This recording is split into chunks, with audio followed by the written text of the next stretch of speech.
and thus cannot. Well, this is just a list I have from a Christian perspective, but Allah is changeable. Yahweh does not change. Allah is transcendent and unapproachable. Yahweh made himself known by entering human history in the person of Jesus Christ. With Allah, salvation is based on works of the five pillars, I think it's what they're called. With Yahweh, salvation is based on grace through faith in Jesus. So you literally have two, like, those are five big, huge differences. I mean, And I think that, like, some of the things I think are kind of opinionated. I'm not saying they're wrong, but I'm saying that it comes from an opinion. Like, like, for example, saying that God is inapproachable in Islam. Like, I think that's not necessarily correct, because it's like there's Muslim schools of thought. Like, for example, in Sufism, which is what I follow, right? Like, there's a lot of different, a lot of it's based on, like, trying to find like the love of God, or trying to see if, you know, if trying to, I guess, find God, if that makes sense. But it's like, I think it's kind of opinionated, but not necessarily invalid. But I think I do agree with you that Christian and Muslim God are essentially the same thing. I think that the main difference, the biggest difference to me, I feel, is that Christians believe in God being in God having three separate parts, right? But it's like, but I think that issue becomes not that they believe in a different God. I think the issue is that now the definition of what God consists of has changed a little bit, right? Because it's like this God is attributed to doing the exact same things, having the exact same identity in terms of, you know, the prophethood and stuff of given to each different individual. You know, the books that were attributed to them are the same, especially in Islam, because, you know, Muslims believe that God gave all the prophets these books that, you know, the Christians believe in, but, you know, we say they're edited a little bit and stuff, so we don't follow them, things like that, right? So it's like, it becomes so I think that Muslims, ultimately, Christians, Muslims, they both believe in the same God. And if you were to say that Muslims don't believe in the same God due to the Trinity, you would also have to include the Jews in that, because the Jews didn't believe in the Trinity. And also, last thing, wait, before I end it, the last thing I want to say is that with the idea of, like, where if you don't believe in the Trinity, it's a different God, right? If somebody says that, you'd also have to say the Unitarian Christians don't believe in the same God as the Trinitarians. Does that make sense? Yeah, actually, I would agree Yeah, with I'm that. actually kind of curious. So someone here from, like, Islam, like, what's your view on, like, shell food? Because there's. Oh, okay. No, go ahead. But the thing is, I've got a very deep understanding of, like, Islam. So. Okay, well, we're gonna let the actual Muslim defend. Muslim. I'm not the person that actually studied it for fucking 5 years. Okay, fair enough. No, he can go if he wants to. Can I ask just one question though? Like, according to Christianity, we believe that Jesus is God. So, as a Muslim, would you say Jesus is God? No, in Islam. No. In Islam, Jesus is a prophet, but in Islam, Jesus is gonna be the person that's. Well, no, Jesus is gonna be the one that comes down and kills all the pigs off in Islam. Well, I'm not fucking joking about it. Not literally. When the hadith that says he will kill. No, literally, no, it says Jesus is going to be the person that kills the pigs. It says he will kill the swine, right? So some scholars interpreted that as saying that he will kill pigs in a way which will end their, you know, them being consumed. But, you know, a lot of people say that's just metaphorically speaking, saying kill the pigs off, as in he will cease their the livelihood gain from them, meaning that he will see people eating for them, right? So fuck it's like, me, yeah. I'm talking. You actually seem like someone actually knows a little bit. Can I jump in here, please? If it's all right, because I want to ask Oasis. Go ahead, man. So I just kind of want to do like a trace back, right? So, do you, as a Muslim, believe you guys understand and canonize Moses, correct? Yes. Okay, and you also canonize Abraham and Noah? Yes. Pretty much all the biblical prophets. Yeah. Okay, and would you also canonize the Garden of Eden and Adam?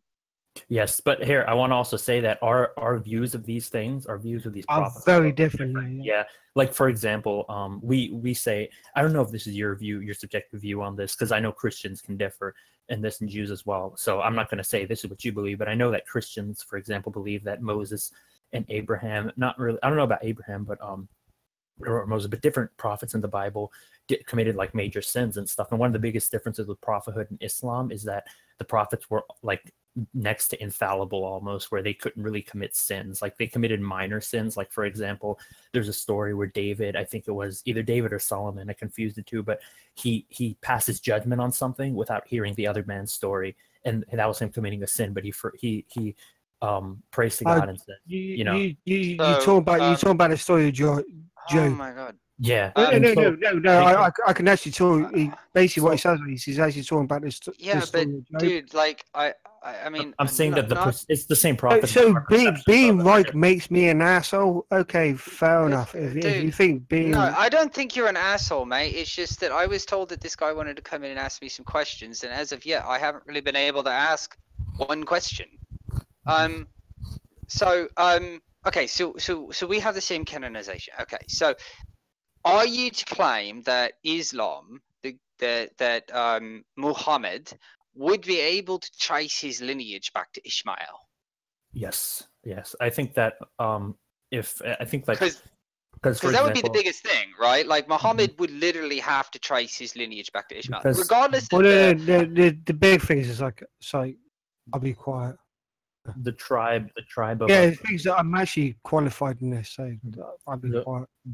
The tribe of the Quraysh, right, was a lot of them were, I think they were the descendants of Abraham, essentially. And it's like there's no, and the thing is, if you want me to prove that, right, there's no way to prove something like that, really, honestly, because it's like you can't prove that over 2,000 years ago people viewed or you can't provide historical documents from a desert 2,000 years ago that was illiterate, right? So I'll be brief here because like everyone's okay. You know, I'm done. I'm done with this conversation. I'm sorry, Oasis, but we'll have to talk at another time because I can't.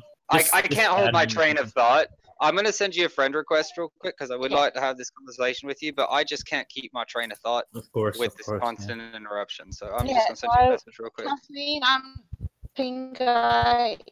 you is not particularly good at you could take you could take it personally that it's an attack or you're not feeling unwanted, but I've given you more ample opportunity to not interrupt. So you can't be this way. I can't. You have to come back and forth to the computer just to keep you in check. Finish the conversation, because Pin guy is. Go ahead. I'm enjoying this conversation. So go ahead, Kathleen. So just a couple things, right? So so I would say, right, first of all, that the Bible is the inerrant word of God, unceasing and unchanging and unalterable, right? So I understand that for credibility, the Muslim would like to trace, and let me preface it by saying I don't have an issue with Islam. I believe in the mercy of God. We're not talking about heaven or hell or salvific things right now, but we are talking about like the lineage, because for Islam to be correct, you would have to say that Muhammad would be able to trace his lineage back to Ishmael. And the thing is that in Christianity, we can trace the lineage of Christ all the way back to Adam.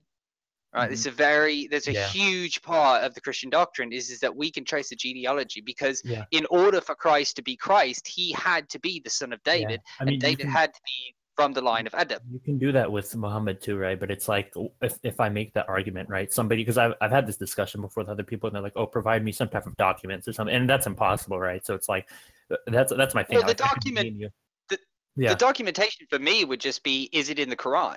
Right, because if we go to say like Matthew, right, we have the lineage there.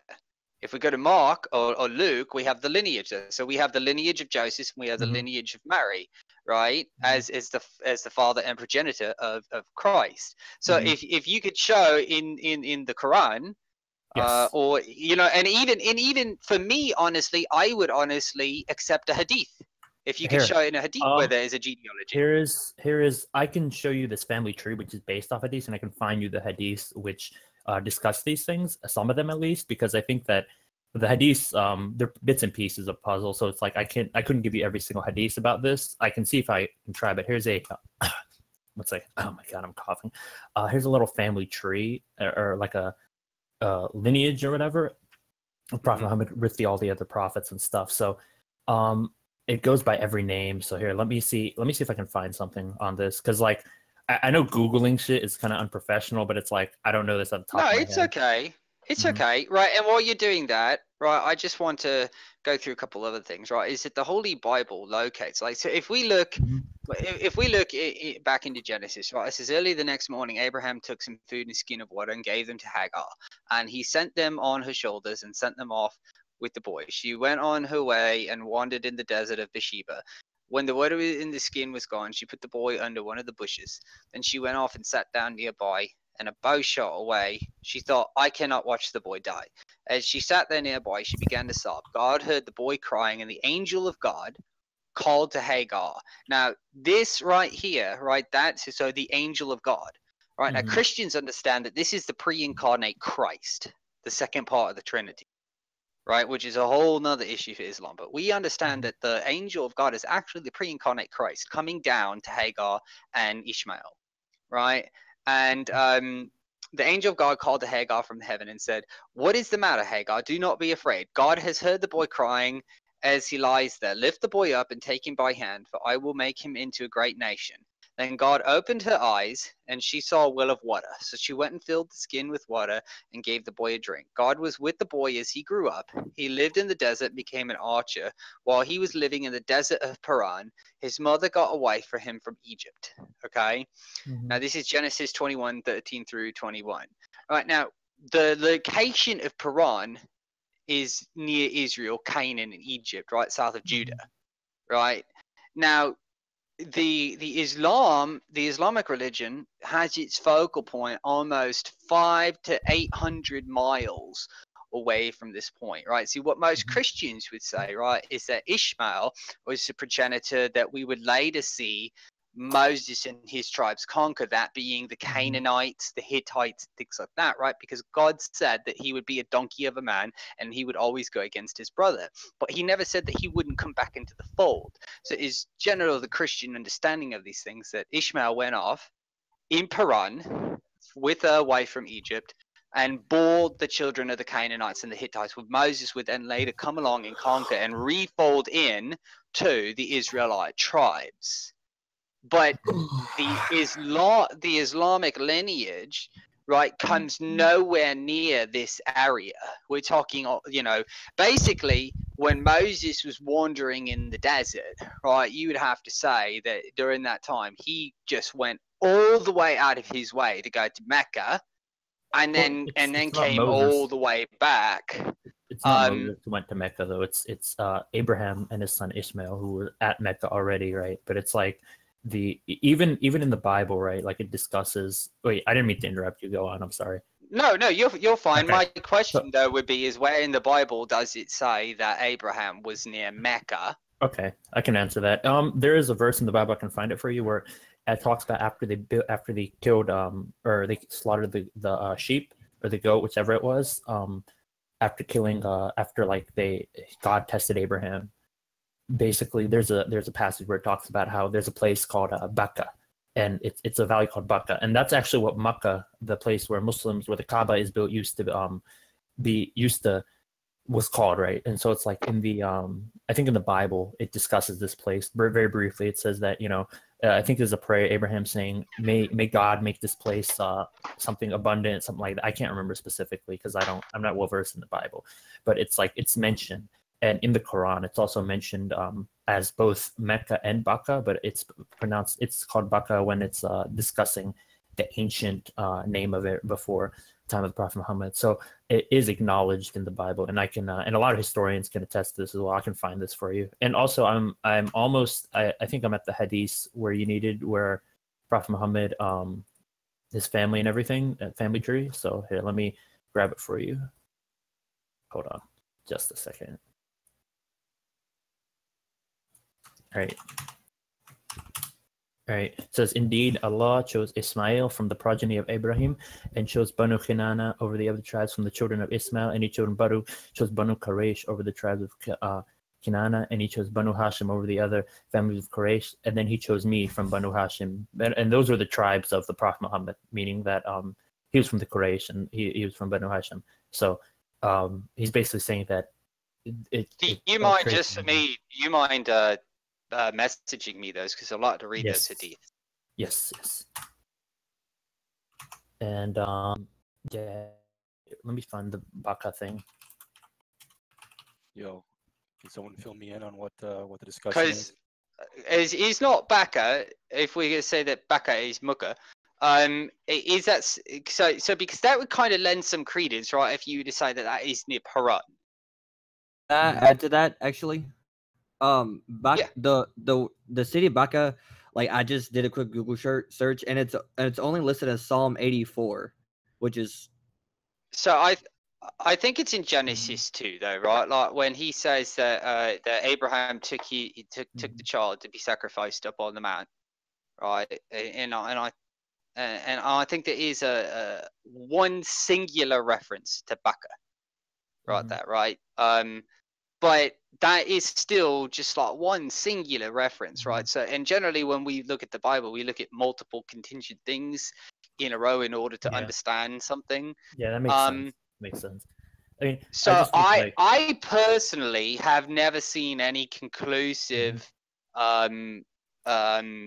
historical documentation or biblical documentation, Islamic documentation that would show that Muhammad could trace his lineage back to Ishmael.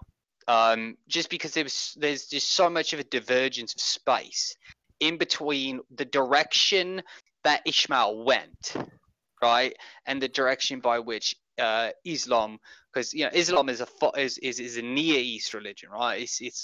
It's in like in like Pakistan and Iran and places like that, right, where the Christianity, the Judeo-Christianity is in Egypt and Israel and below Egypt. So the directions just kind of don't line up, right? But that's not a huge thing, right? But it's always the first thing to discuss, right? So I would like, I will read the hadith and everything. Yeah, I mean, honestly, I don't know enough about the argument you're making. I'm not saying it's wrong or anything or it's right, but I just don't know enough to really combat that argument. But even that is not enough to disprove it, right? I think the big nail in the coffin, though, well, the two big nails in the coffin, so to speak, one in each of his hands, right, would be that one, that Islam denies the triune nature of God, because, as I said, Islam, that's why I asked you, would you canonize these things? Because the Old Testament is very explicit on the triune nature of God, right? Because it's very explicit on the pre-incarnate Christ and the Holy Spirit. Furthermore, it is very explicit on when the Son will come, right?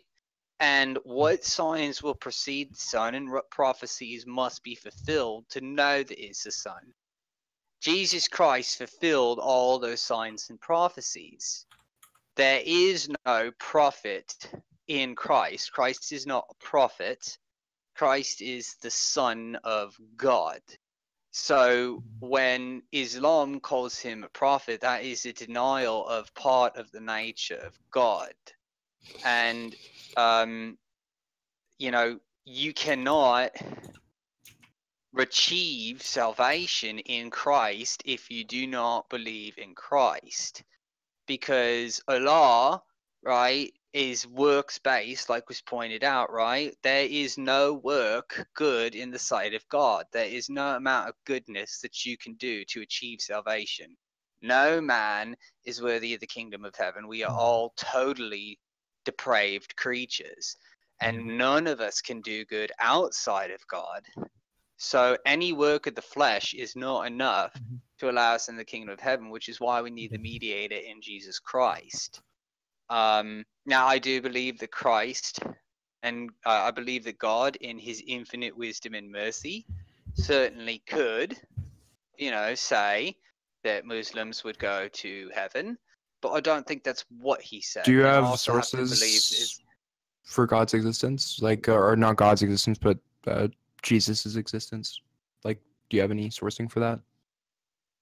The scriptures. I think that's a different argument, but my thing is well, if he isn't proven to be a historical figure in any significant sense, then they both agree that Jesus was a historical figure. The debate is about whether or not the Christian and the Muslim God are one and the same. Owais says Yeah, it is, there's no, and Kathleen says it's not. there's no reputable secular scholar that denies the existence of Christ. Okay, well, do you have sources for the existence of Jesus, that he walked the earth? The scriptures, which are authoritative by both Christian. Oh, wait a second.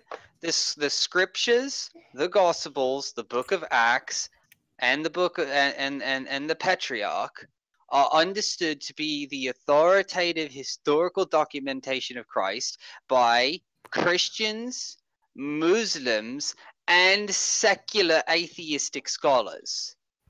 There are very few people in the secular world that think that Christ did not exist at all. Yeah, forgive me if I won't take your word for it. Do you have any sourcing for me?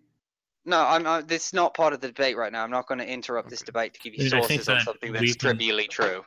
We can see, Jesus, for example. I mean, I think that the Bible is enough, honestly, because I mean, at the time, right, like they didn't have that was the best they could really, produce, right? But it's like any like for example, a historical document talking about him specifically from many different accounts, right, for different gospels, and there were more than 4 gospels, right? But it's like we only have the 4 today because those are what have survived, and other manuscripts and stuff which talk about Jesus that have been dated to his time. We can conclude that he more than likely existed, right? I don't think like anybody. I don't know. I don't. Yeah, more than likely isn't persuasive to me, and I haven't seen any hardcore evidence for his existence. Zycon, I'm going to tell you the same thing that I told Pinguy. If they're having a discussion and you interrupt, you will be muted.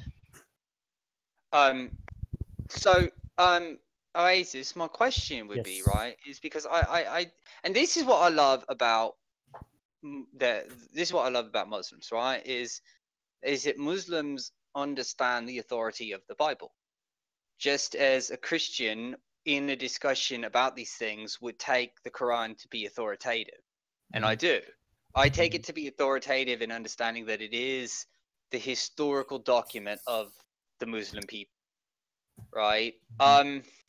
But how do you deal, right? Because you do not believe that Christ is the Son of God.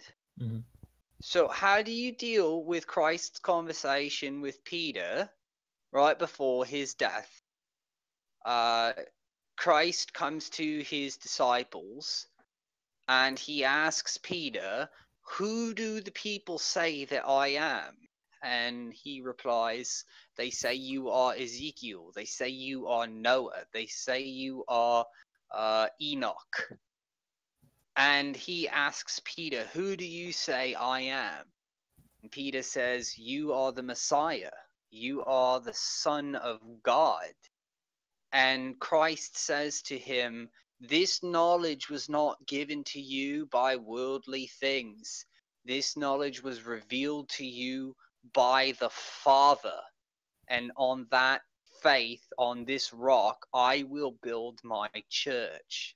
I think that is a definitive statement of Christ. I mean, I think that saying, because yeah, I mean, I think though that saying he's the Son of God isn't conclusive evidence enough, in my opinion, because if you read the Bible, he also refers to other prophets as sons of God. I don't think in my opinion, I don't think he's speaking literally. I don't think he's literally saying, you're the literal son of God, right? Like, for example, it even calls Adam the son of God. It even calls certain other prophets the son of God specifically, right? Like, I could pull these verses up for you if you want. And it's like, I think that it's not.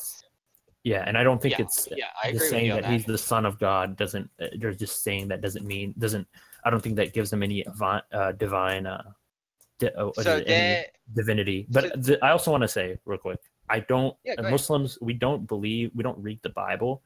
Like we believe, like on a historical perspective, I'm saying that the Bible is something that you can definitely say that it is proof that of the illustrative of Jesus' lifetime, right? Like it told pretty much Jesus' story and everything, but it's like I don't believe in it on a religious standpoint, because I think that sure, because if you did, you wouldn't be a Muslim now, would you? Exactly. I thought you might have a misunderstanding with that. No, not at all.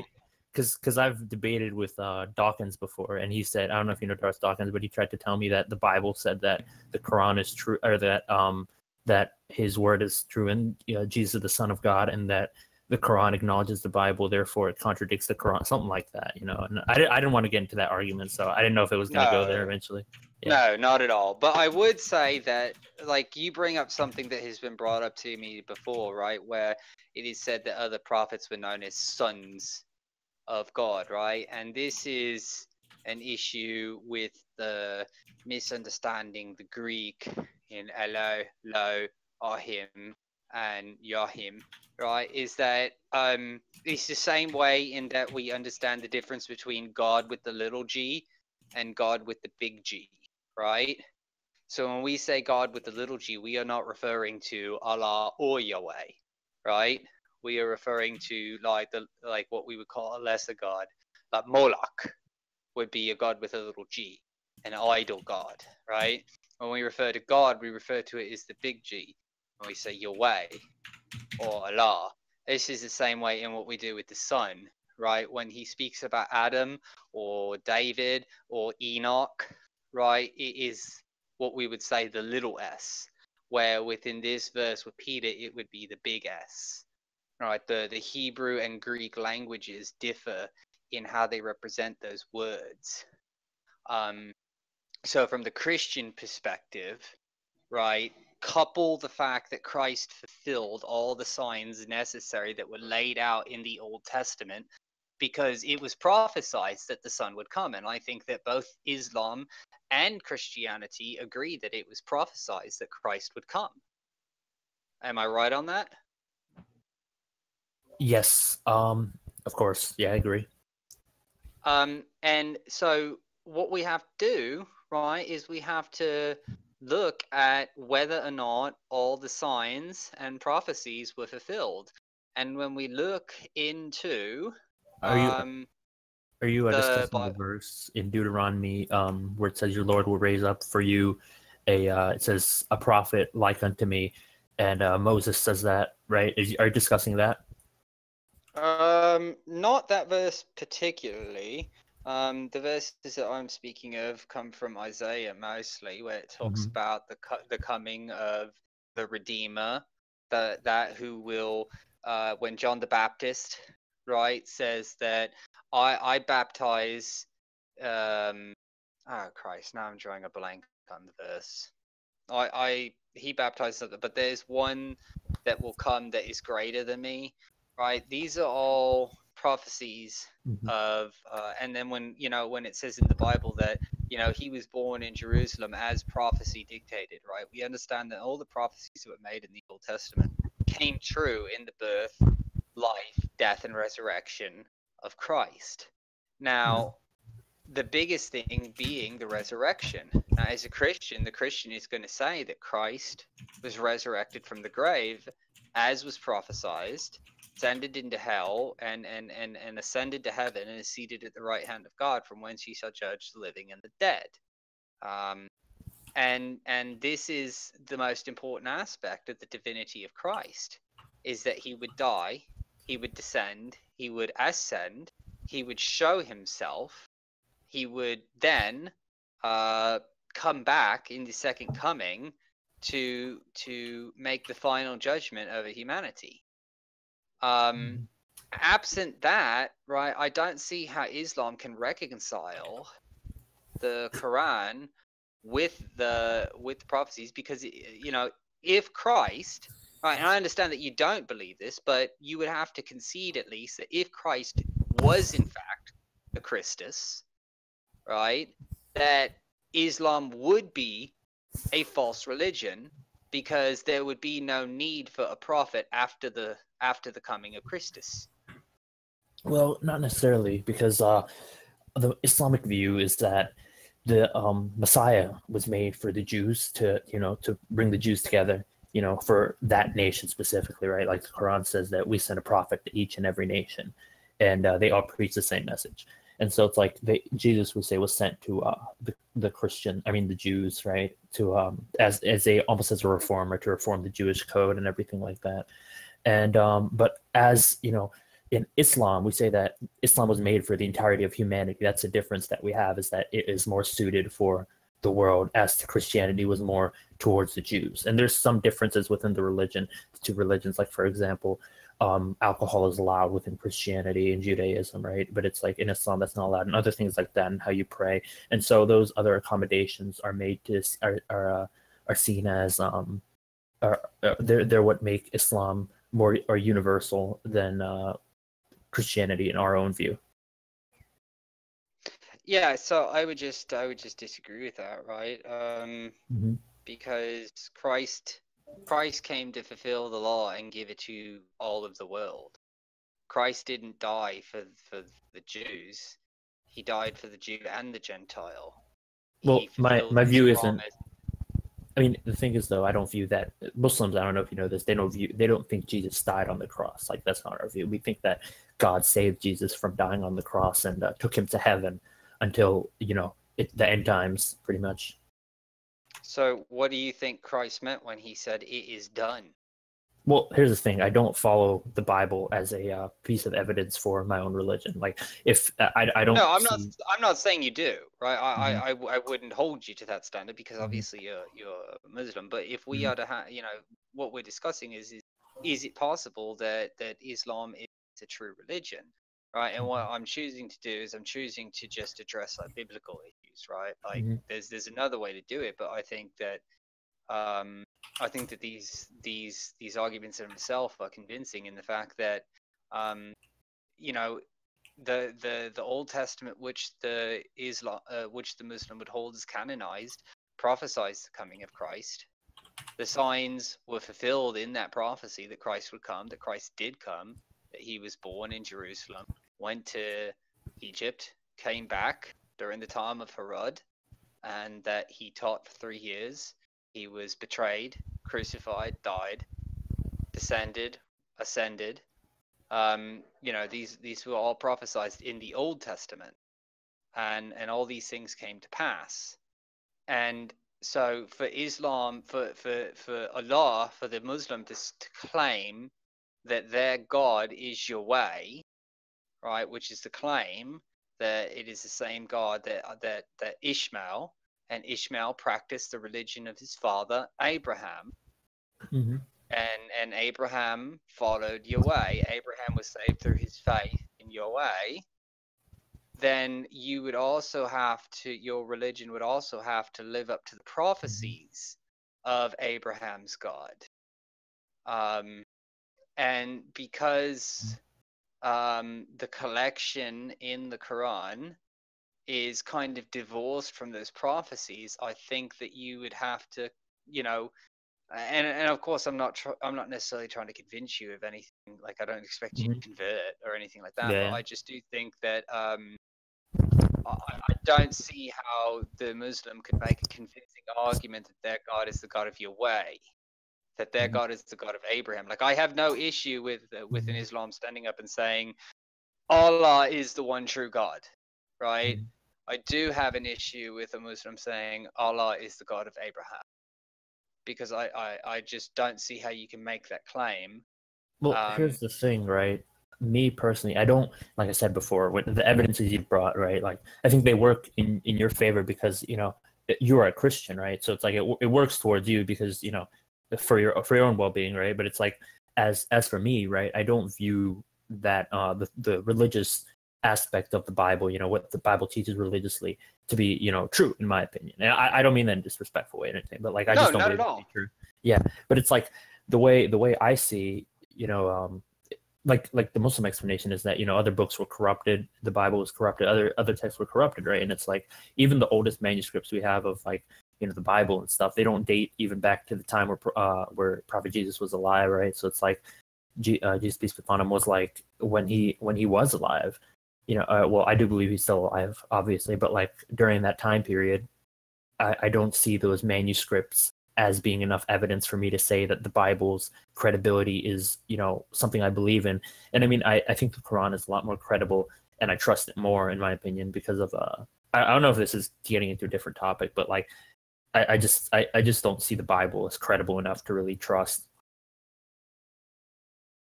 Yeah, that's fine. I mean, I wouldn't necessarily expect you to, right? Yeah. But listen, mate. Like I sent you a message. This has been a wonderful conversation. I'm sure the rest of these people, I'm going to give them some time to talk to you because it's getting like 1:30 in the morning, and I've taken up a lot of everybody's time here, and I want to give everybody a chance to talk. So I'm actually going to bow out. Alright. But See you, man. I would love to. Sorry. You need What's to that? do What's that, something Harley? with your mic. I was just telling Owais, you need to do something with your mic when you're not talking. Oh, Like I'm right now, sorry. you have a lot of. Oh, I Yeah, was I don't eating. know if you got it right to your mouth. You're masticating. No.